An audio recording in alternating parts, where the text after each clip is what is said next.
Hello, my name is Mary Moore and I'm with the League of Women Voters. Today we are bringing you the two candidates who are running for Thurston County Commission in the general election. We have with us this morning Pat Beehler and Karen Valenzuela. The League is a nonprofit, nonpartisan organization that encourages the informed and active participation of citizens in government. And so we are pleased to bring you these forums. We could not do this morning without the assistance of TCTV, and so we are very grateful for their help. And today we have questions for our candidates. They will first of all have 2 minutes each for their opening remarks, and then we'll get on with the questions involved. Thank you. So, who would like to start? Do I have a volunteer? Sure. All right, Karen. Thanks, Mary, and thanks to the League of Women Voters for providing candidates again this year with this opportunity. We appreciate it. I'm Thurston County Commissioner Karen Valenzuela. I've been in this position since early last year when Governor Chris Gregoire appointed me to fill the unexpired term of Commissioner Bob McLeod, who had to resign from the Thurston County Commission for health reasons. Since I came to this position almost 2 years ago now, I've been focusing most of my work as much as possible in 3 primary areas. I arrived at the county last year in the midst of a fairly severe budget crisis. So my first 3 months on the job basically were spent rebalancing the very budget that we were in the middle of in 2009. We did that with a great deal of pain. We ended up having to downsize county government by well over 10% in rebalancing that budget. The budget news this year is a lot better because of that work we did last year as we approach developing our 2011 budget this year in 2010. We find that we're much better positioned than a lot of our fellow local governments. So stabilizing the county's budget has been a major focus area.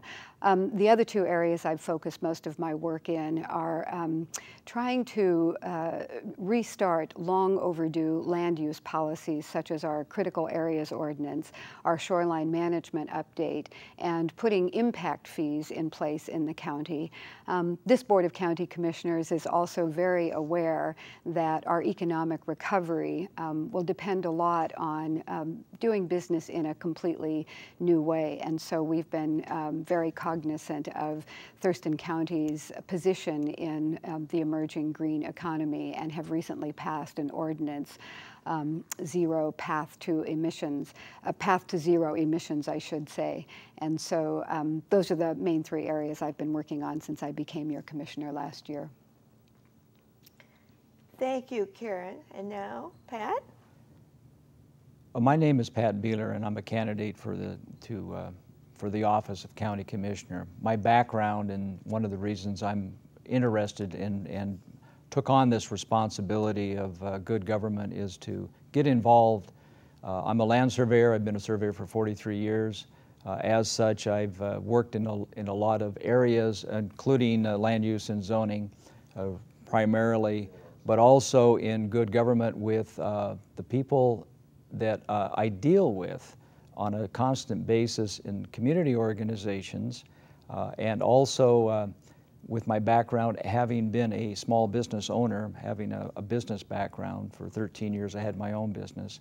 And I think bringing that skill set to the current issues that the Commission is facing, that is the issues involved in the budget, also as my opponent has mentioned, some of the land use issues. I think that we really need to look at our stewardship.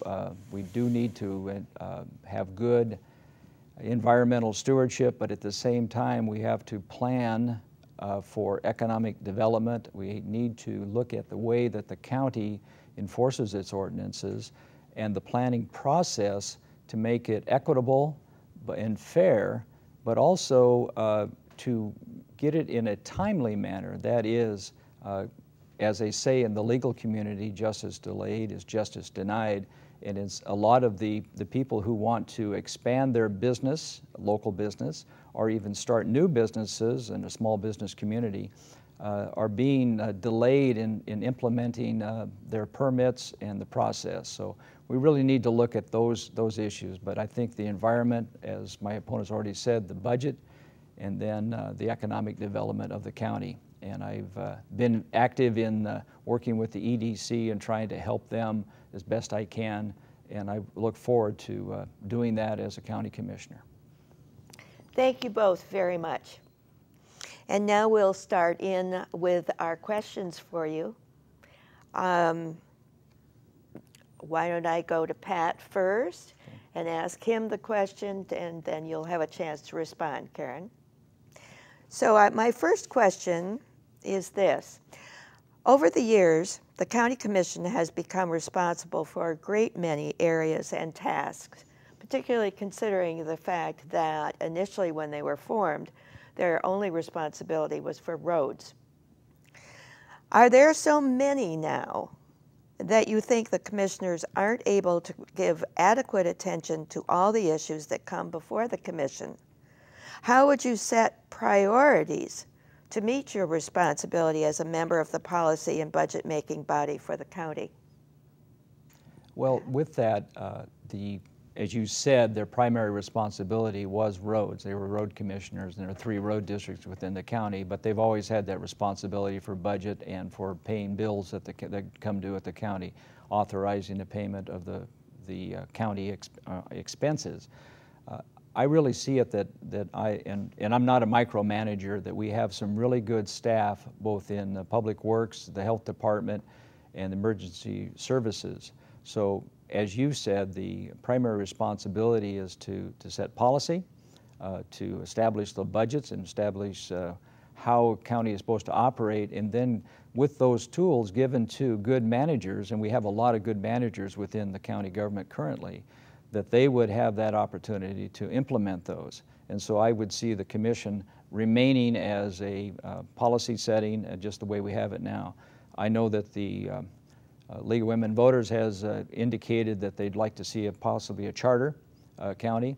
And what I would see on that way is that instead of going through that, in fact, when I was at the Progressive Network picnic, what I said is kind of like this box of chocolates. You never know what you're going to get, because when you go to freeholders, you get a bunch of folks that are trying to make decisions, and it may not come out the way that you really envisioned it in the long run.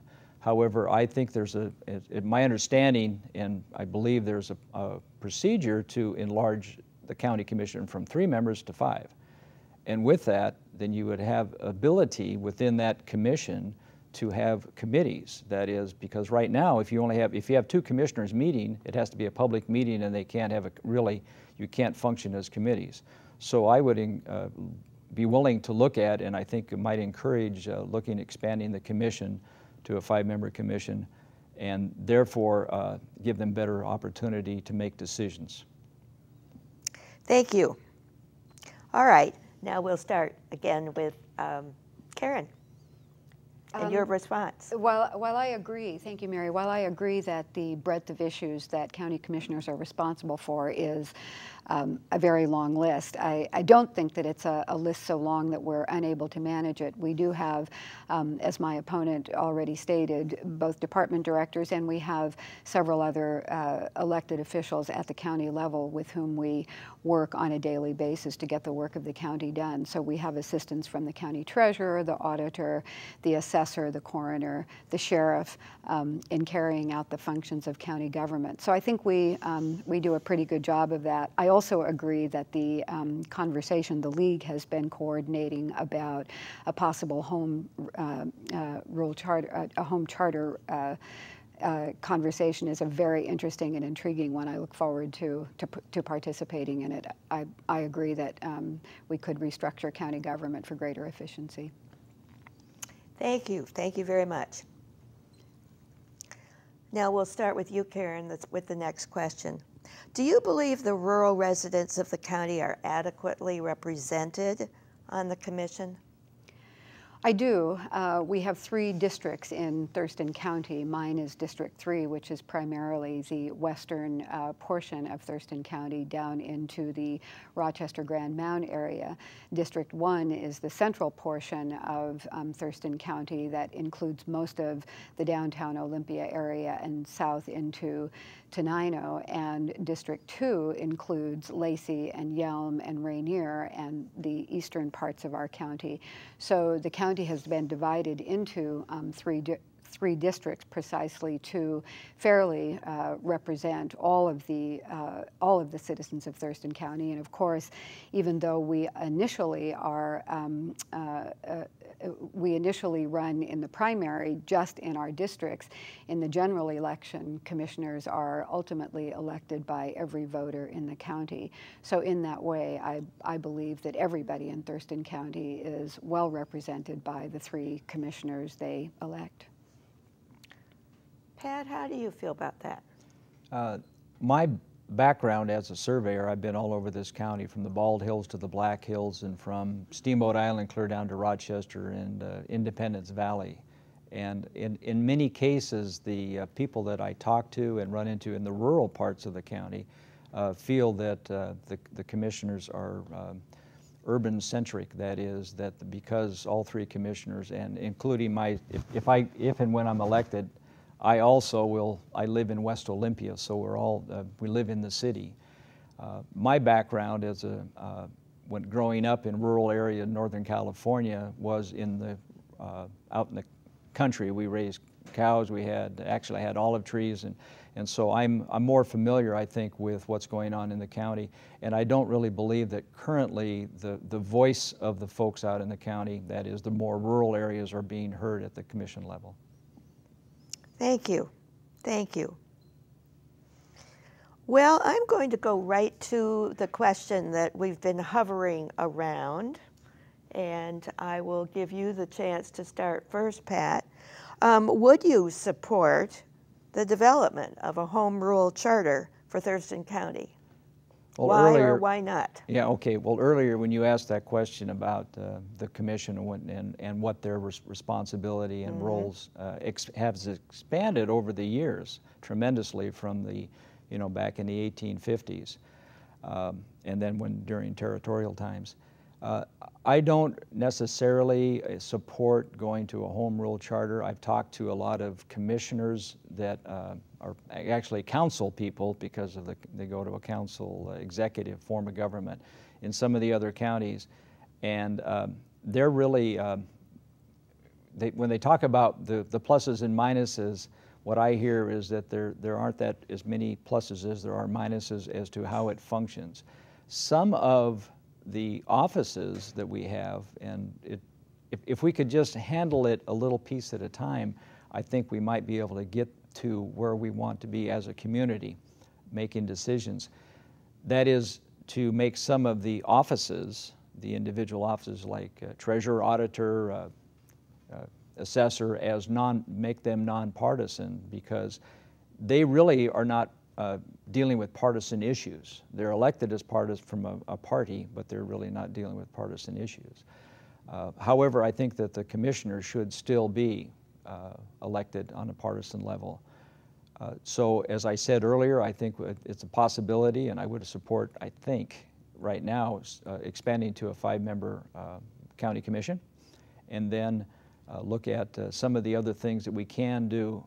But I'm really, I'd shy away from the freeholders and going through that process, because I've talked to a lot of folks like up in Kitsap County when they were trying that process, and some of the issues that they ran into, because everybody pushes and pulls at it, tugs away at their own little thing, and it doesn't always end up being presented to the voters for their approval the way that it started out. Karen? Well, it's been 20 years in Thurston County since we last had this conversation, and as I previously said, it's time. It's really time to look at a home rule charter. The form of government we have now with a three-member county commission is a form of county government that's more appropriate to counties that are much less populated and more rural than Thurston County now is. And so I really look forward to participating in the conversation about home rule charter, making decisions about whether we appoint or elect freeholders, and even participating or helping in helping to define what I think would be a more sensible form of government for Thurston County. Thank you. Thank you very much. Now on to a different subject. I'm sure you're glad to go on to this.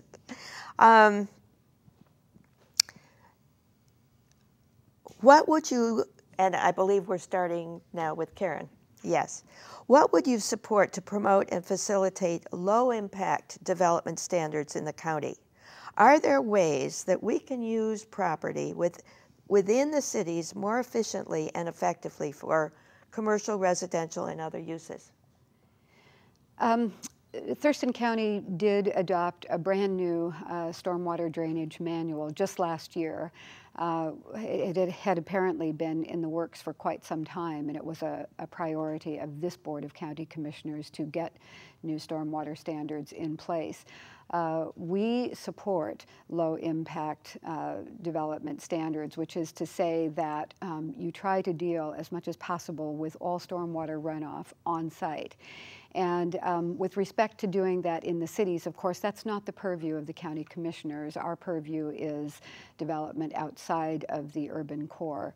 And again, as much as possible, given that stormwater runoff is one of the major sources of the difficulties we're experiencing with Puget Sound, and that complicates our efforts to restore Puget Sound, I think we do have to work much harder than we have to date on policies and development practices that implement low-impact development standards.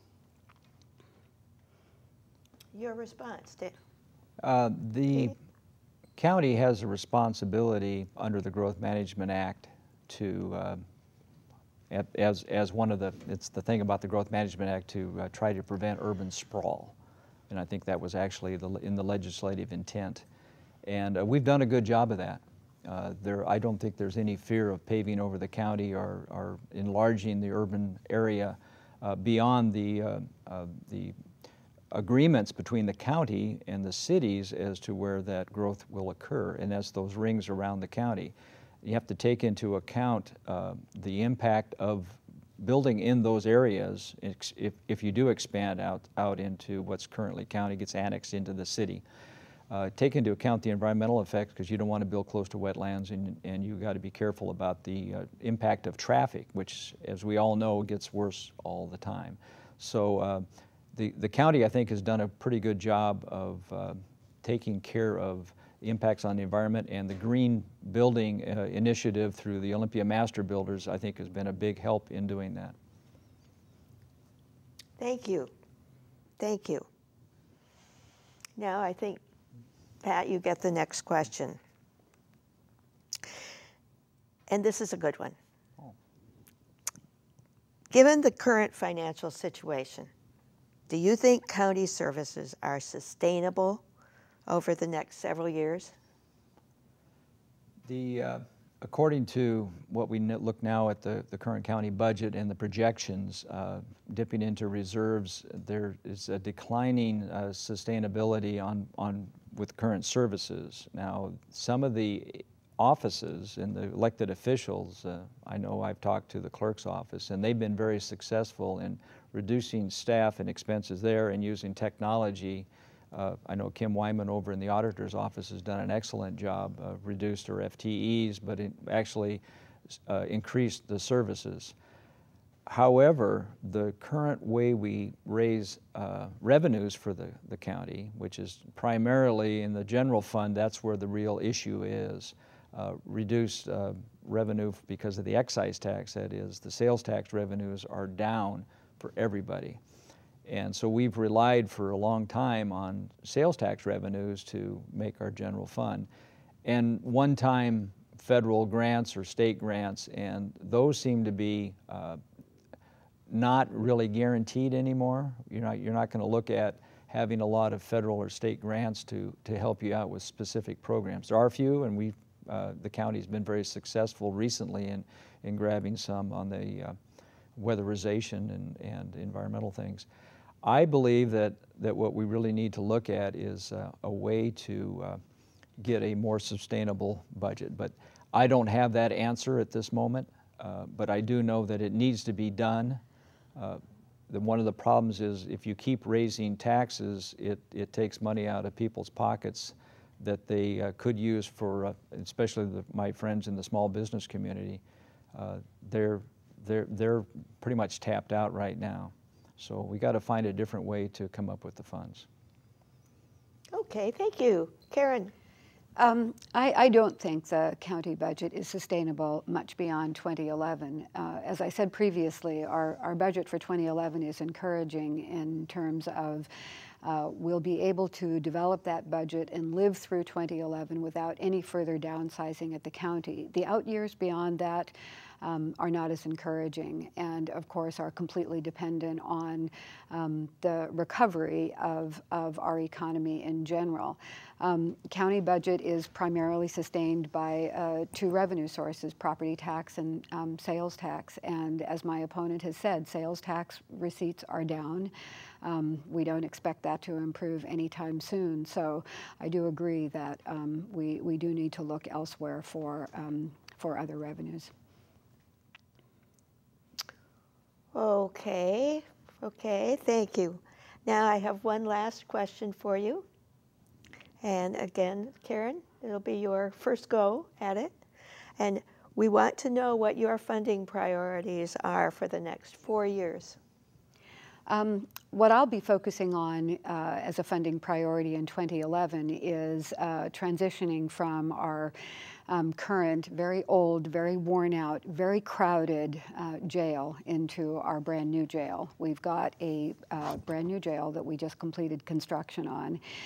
We can't move into it yet because we can't afford to. So I intend to look at that problem next year and solve it next year, because we do need to get out of the jail that we're in right now.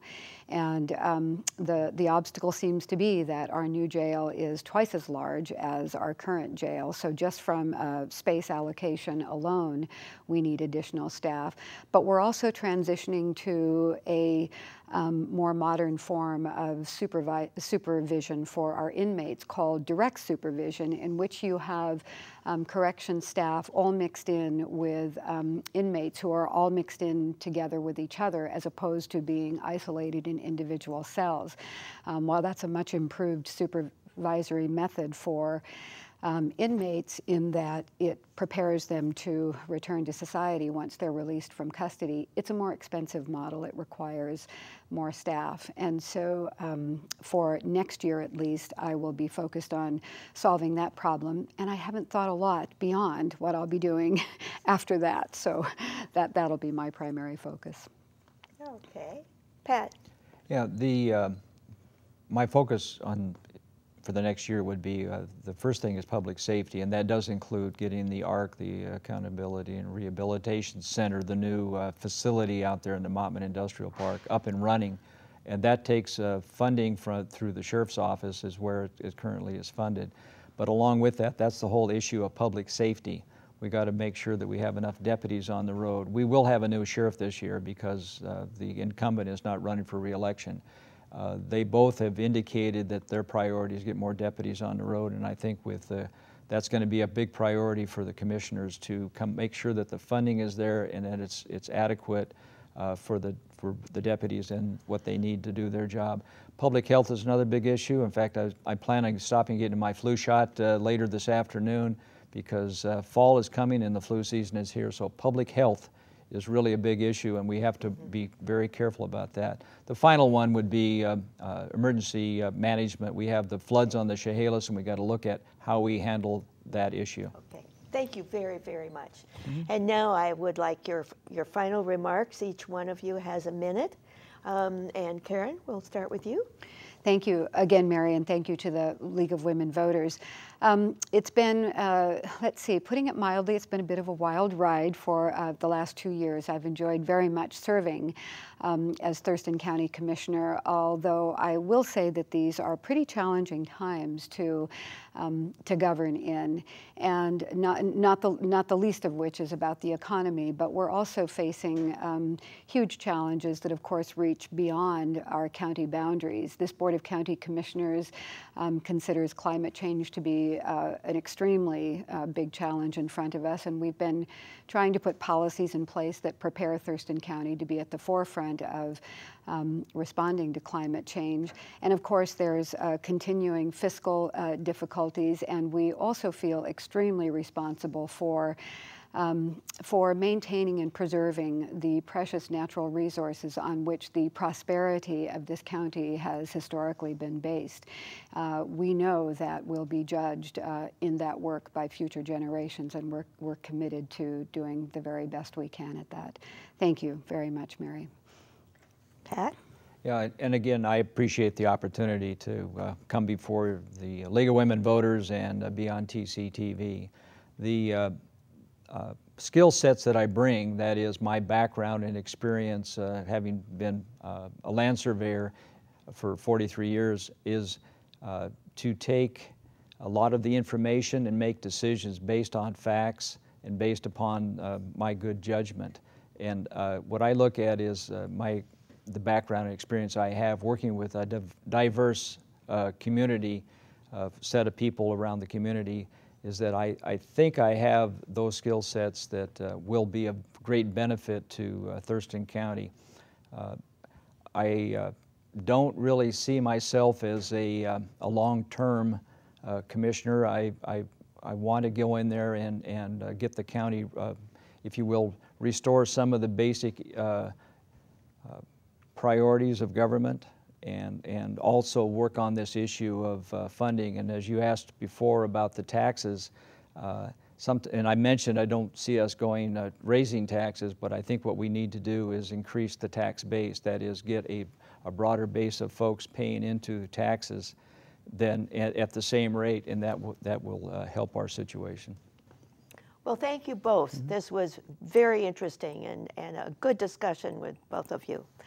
I want to thank TCTV once again, and I also wish to remind everybody out there to vote. Thank you.